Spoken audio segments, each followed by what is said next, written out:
A lot of content right now saying don't buy off Alibaba, buy directly from this website, from this factory. For those who don't know me, my name is Marissa. I'm the sourcing queen, and I've been MIA the last couple days, and I know you guys have been looking for me, so sorry about that, but we were traveling for a family vacay. It's early in the morning, but I wanted to come on and say there's nothing wrong with Alibaba. Those companies that are saying don't buy off Alibaba, they're wanting you to buy directly from their factory or directly from other factories. And while there's nothing wrong with that either, most of my private clients and most of my students prefer to buy from somewhere where they know that they can trust that if there's a problem, the problem is going to be handled. Alibaba has something called trade assurance, which means that if you were to order water bottles and you get delivered hair ties, Alibaba is actually going to cover and refund you the cost of your order. You're protected.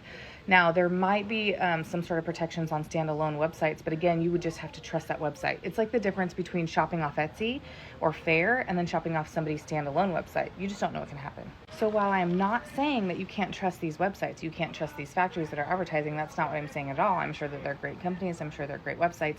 I'm just saying that if you are a new business owner who's sourcing internationally is something that's new for you, that is why I only teach on Alibaba, because when you make purchases, you can know that they're safe and secure. Alibaba is the same, again, like Etsy, but for businesses, specifically for B2B selling.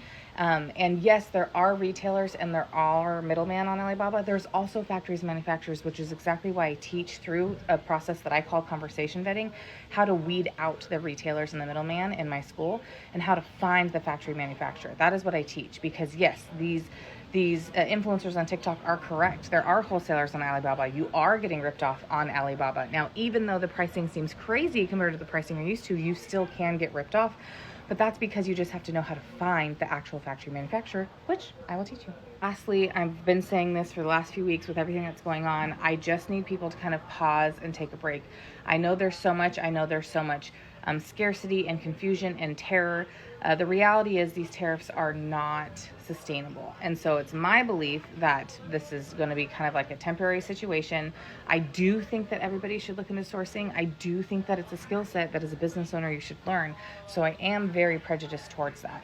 But for those of you who are looking at buying tens of thousands, $50,000, $100,000 worth of product right now, hoping to get it in before the tariffs, if you have the capital for that and you're fine, like your business is fine with that, sure, go ahead, live your best life. But for those of you who are small business owners that can't do things like that and you feel like you're going to be left out, just take a second, just breathe.